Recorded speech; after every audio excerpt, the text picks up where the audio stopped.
nazdar. Vítajte v ďalšom diele Podscoutu. Dnes privítame Ivicu Mihálikovú. Ivica, vítaj u nás v Podscoute. Ďakujem. Mala si príjemnú cestu do štúdia? Áno, trafila som. Na prvýkrát? Na prvýkrát, hej. To by sa scoutovi malo podariť v Odkyni. S navigáciou. Áno. Ivica, ty si veľmi skúsená vedúca naša. S lienkami, s kategóriou, o ktorej dnes budeme hovoriť, pracuješ už 12 rokov.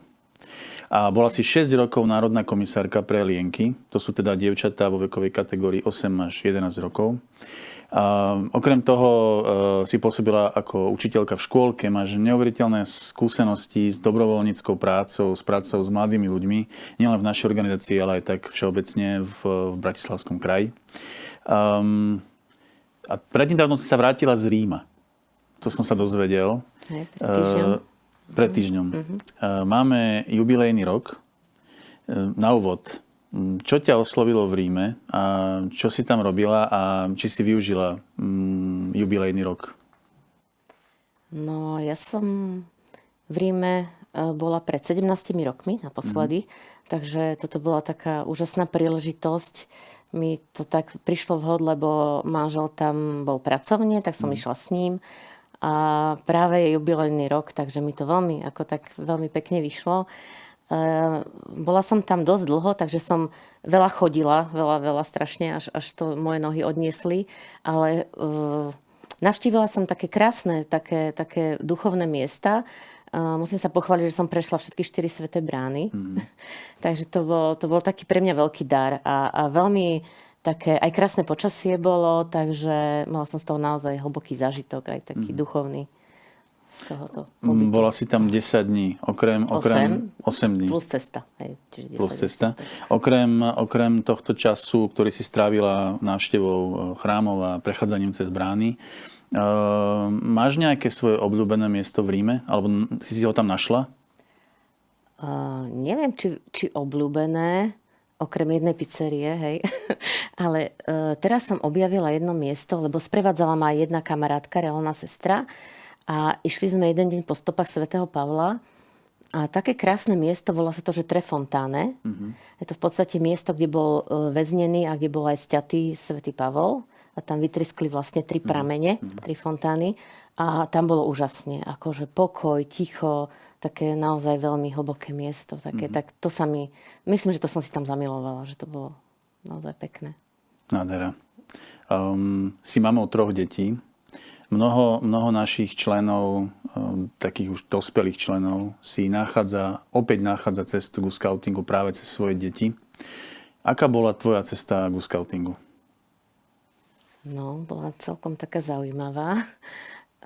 Samozrejme tiež cez deti. Keby nie moje deti, tak tu nie som. A prvý skaut bol vlastne náš najstarší syn, ako 10-ročný sa stal skautom. A jeho mladšia sestra vo všetkom ho vždy nasleduje, samozrejme. A chcela byť tiež, lenže v Ivánke boli vtedy len vodkyne, takže ona chodila vždy tak okukávať tie vodkyne, čo to robia. Potom ju aj na stredko zavolali, tak chodila s nimi, ale bola ešte taká maličká a povedala vždy, mne sa to mami páči, ale ničomu nerozumiem. A potom sme mali jedno také rodičovské, kde bol vtedy ešte aj otec Milan Lach, teraz už vladyka. A on na tom rodičovskom hovorí, že rodičia, tak mohli by ste tým našim vedúcim nejako pomôcť, lebo majú veľa práce, s tými vašimi deťmi je ich málo. A tak vyslovene akože napriamo ma oslovil nás, 2 sme tam boli vtedy, že nechceli by ste s dievčatami, akože napríklad lienky, ako nedokázala som povedať nie vtedy. No a vlastne tak toto začalo, no. Že vlastne som povedala, že dobre, skúsime to ešte s Beou. Sme tam boli 2 také maminy. A nebolo to pre mňa niečo nové, ako ja som predtým robila s deťmi. Od malička som bola v nejakých stredkách, chodili sme na výlety. Ja som tak vyrastala pri Salesiánoch a vlastne ja som Salesiánka spolupracovnička už 45 rokov. A toto bolo pre mňa len ako keby pokračovanie tej celej činnosti. A my sme aj tábory robili, všetko možné. Takže ja som sa len musela naučiť novú metodiku, spoznať vlastne nové také ako keby princípy a ako veľmi sa mi to zapáčilo. Najťažšie pre mňa bolo nosiť uniformu, začať nosiť uniformu, hej. Akože modrú košelu. Farba vyslovene, hej, špeciálne sa ti nepáčila. boli sme my pionieri, skričky a podobne a proste šatky. Áno. Ale ako prijala som to počase, lebo videla som v tom zmysel, samozrejme, hej. To bolo trošku aj tak ako vtip, že naozaj tá uniforma najprv, že toto nedám, ale išlo to, hej. Čiže nakoniec to dobre dopadlo. Takže nakoniec som ostala... Košelu si zamilovala. Áno. Napriek všetkému. Napriek všetkému. A vlastne takto sme začali v Ivánke Lienky, úplne na zelenej lúke, kde vtedy ešte na západnom Slovensku vlastne nebolo nič. Hej? Že tam to bolo úplne niečo nové.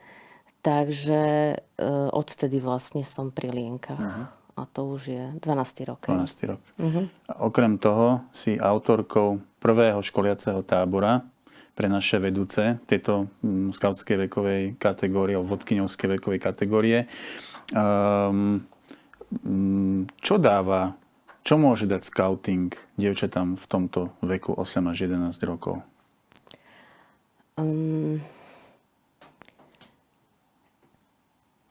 Táto metodika, ktorá je tak špeciálne vlastne napasovaná na ten vek, na Lienky, je vlastne postavená na tej skautskej metodológii, ktorú majú aj ostatní, ale je prispôsobená vlastne tomu veku. Tomu veku, tej mentalite tých dievčat. A musím povedať, že mne to od prvého momentu, ako som to začala spoznávať, mi to učarovalo. Naozaj ma to akože... sa mi to veľmi zapáčilo, aj myslím aj ostatným vedúcim, lebo tá metodika je veľmi taká hravá, taká láskavá, taká radostná a ja myslím, že je veľmi dobre vymyslená na ten vek 8 až 11 rokov. Celé to vlastne vzniklo v Taliansku a ja musím povedať, že vlastne ešte hneď po vojne, v 50. rokoch sa začal rozvíjať tento ako keby táto vetva ženská u tých najmenších dievčat ako Lienky, pretože všade v Európe sú dievčatá a chlapci spolu. Sú ako vlčatá. A Lienky vlastne dodnes sú len v Taliansku, na Slovensku a pokiaľ viem, teda v Maďarsku, tam máme aj kamarátky v Maďarsku a ešte v Bielorusku. Ako nemám... V Rumunsku, nie? Nemám vedomosť, možno už v posledných rokoch niekde sa to trošku aj ďalej rozširuje, ale naozaj dlho neboli inde.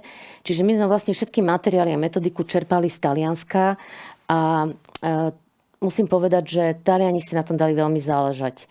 Aby to bolo naozaj, že tým psychológov, pedagógov, kňazov pracovali na tej metodike a stále ju vylepšovali. A posledných asi 8 rokov pracovali naozaj na revízii toho celého, lebo však doba sa mení, ako aj deti sú iné, takže veľmi, veľmi je to také prispôsobené tomu veku.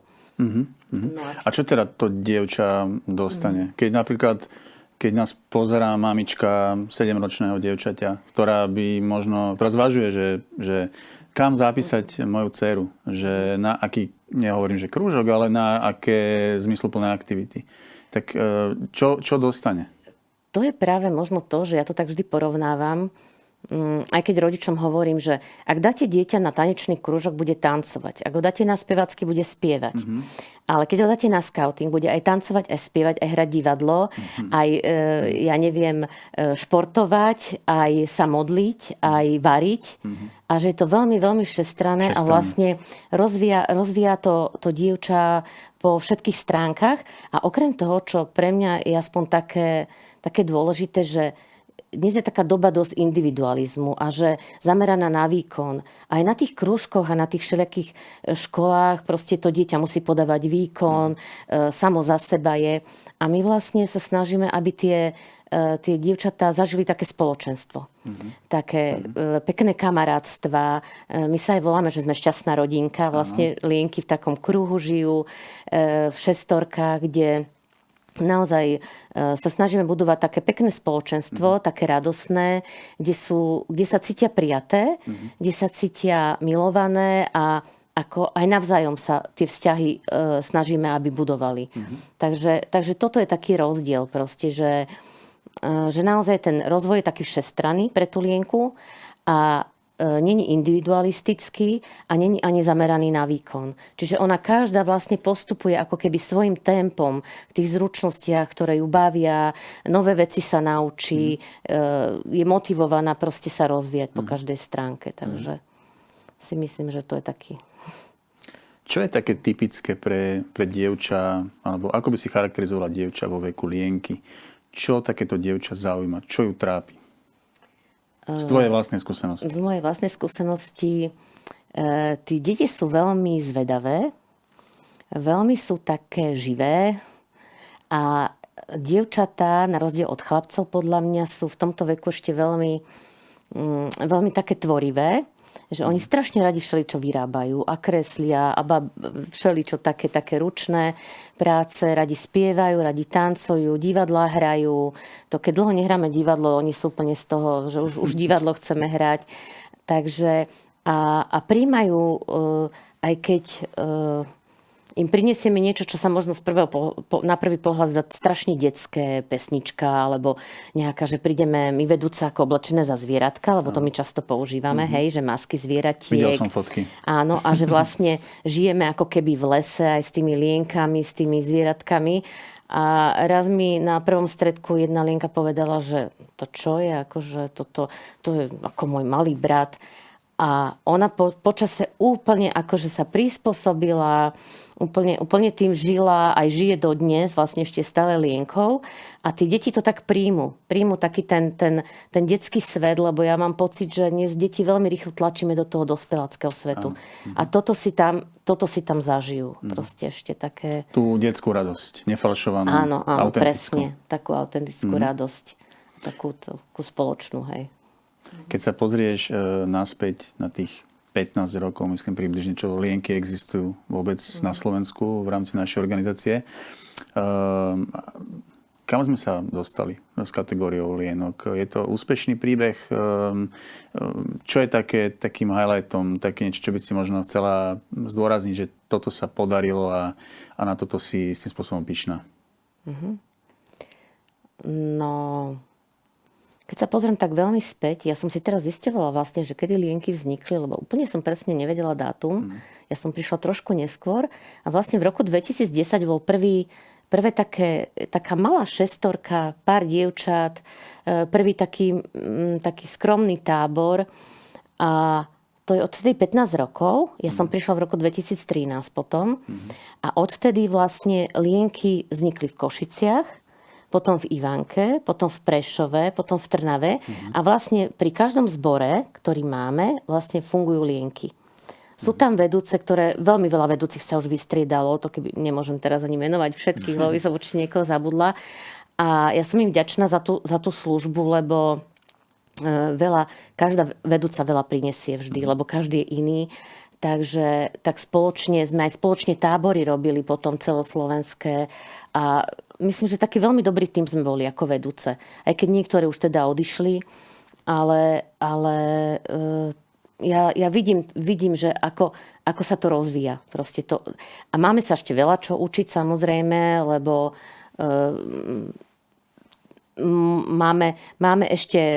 máme kam rásť, hej. Aj kde sa posunúť, ale vidím to ako úspešný príbeh, naozaj. Ja určite tiež. A mňa zaujímala tá vec, že ty si spomenula, že Košice, Ivánka, Prešov, že naozaj celé slovenské územie, dá sa povedať, celé Slovensko geograficky, že ako to vlastne prebieha v praxi, že ako sa tí ľudia nájdu, ako na seba nájdu tie kontakty, že niekto v Košiciach zrazu dá nejakú inšpiráciu niekomu v Ivánke. Ako to prebieha? Ako to bolo? To bolo také zaujímavé tiež, že vlastne, keď to začalo v Litmanovej, tak oni niekto odtiaľ z Košic bol tam, myslím, na tábore, tak to prešlo nejako do Košic, že založme aj tu lienky.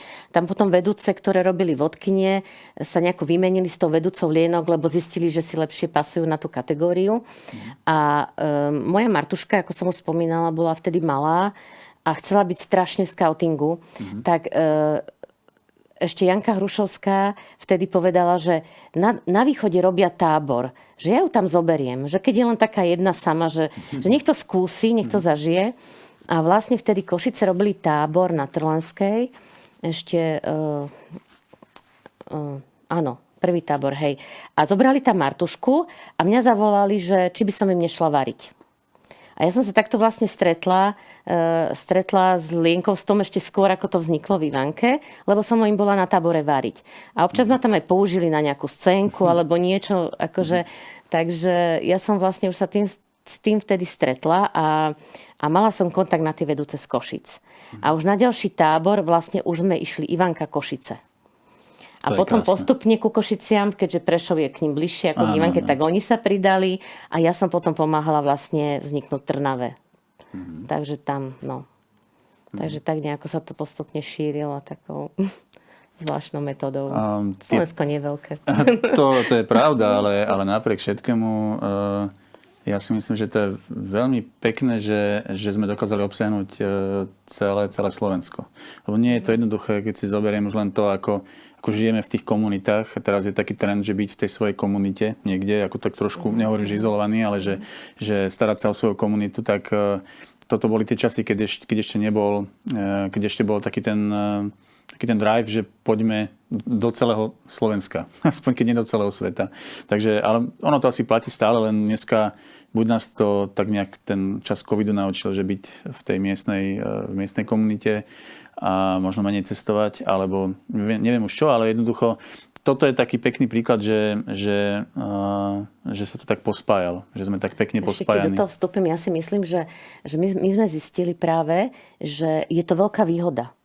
Pretože keď sme robili napríklad aj tábor, alebo aj plán sme si robili ročný, nejakú tému, príbeh na celý rok, tak keď sme boli spolu, hovorím, viac hlav, viac vymyslí, takže my sme si robili aj také stretnutia na začiatku roka, kde sme vlastne si naplánovali celý rok, kde sme si rozdelili úlohy a keď aj každá do toho niečo svoje priniesla a vlastne nemusela jedna vedúca robiť všetko. Že vlastne sme si takto podelili nejaké čiastkové úlohy, potom sme to dali dokopy a vlastne sme zistili, že sme taký dobrý tím, taký celoslovenský, ale že potom už každá to rozmení na drobné v tej svojej vlastne skupinke, v tom svojom meste, ale veľmi dobre nám to fungovalo naozaj, že sme to tak spolu vlastne vymýšľali a aj tie tábory sme spolu robili, to bolo akože úplne super.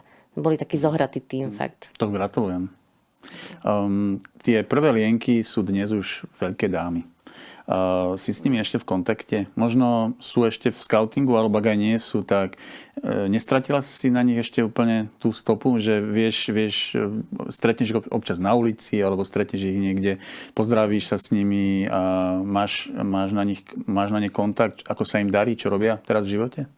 Tak môžem povedať len za Ivanku, lebo tých ostatných až tak veľmi, ešte možno v Trnave mám trošku také kontakty, že s nimi sa vydávam, lebo to je tak bližšie, ale ako jednu mám doma, hej, našu Martušku, tá už teraz je vedúca, ja robím pomocnú, takže to sme si trošku už po tých rokoch vymenili.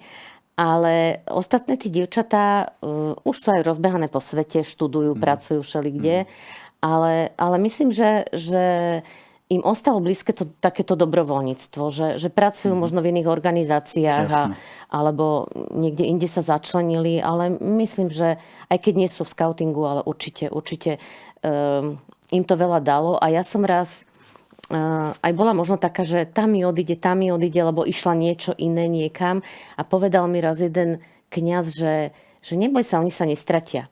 Že to, čo zažili v skautingu, v nich ostane. A to sa mi veľmi tak páčilo a potom som povedala, že nebudem z toho smutná, že niekto odíde, lebo naozaj niečo sme do ňoho vštepili a že vlastne to si poniesie celý život so sebou. Tak. Nádherné rozprávanie s tebou, Ivica. Dostali sme sa na koniec dnešného podskautu s tebou. Ďakujem, že si prišla, že si našla čas. Pozdravujeme celú tvoju rodinu širokánsku, naozaj každého jednoho člena, lebo každý z nich dal niečo našej skautskej organizácii. Naozaj nebolo toho málo a myslím, že ty si zaslúžiš také absolutórium a veľkú pochvalu za všetky tie roky a tú tvoju službu, ktorú naozaj, to sú 12 rokov aktívnej služby. Spomínala si, že najprv si začala variť a potom už si sa venovala tejto kategórii dievčat, ktorá je pomerne náročná, možno aj tak z toho výchovného hľadiska. Ale sme radi, že máme práve teba. Že takého ostrieľaného človeka, ktorý má rešpekt, autoritu a skúsenosti. Ďakujem ti, Ivica. Ďakujem, Maja. A ďakujem aj za pozvanie. Veľmi rado sa stalo. V dnešnom podskaute sme privítali Ivicu Mihalikovú, nazvem ju tutorkou lienok, celej tejto kategórie lienok Slovenskej federácie skautov Európy. Tešíme sa na ďalší diel s vami. Dovidenia. Dovidenia.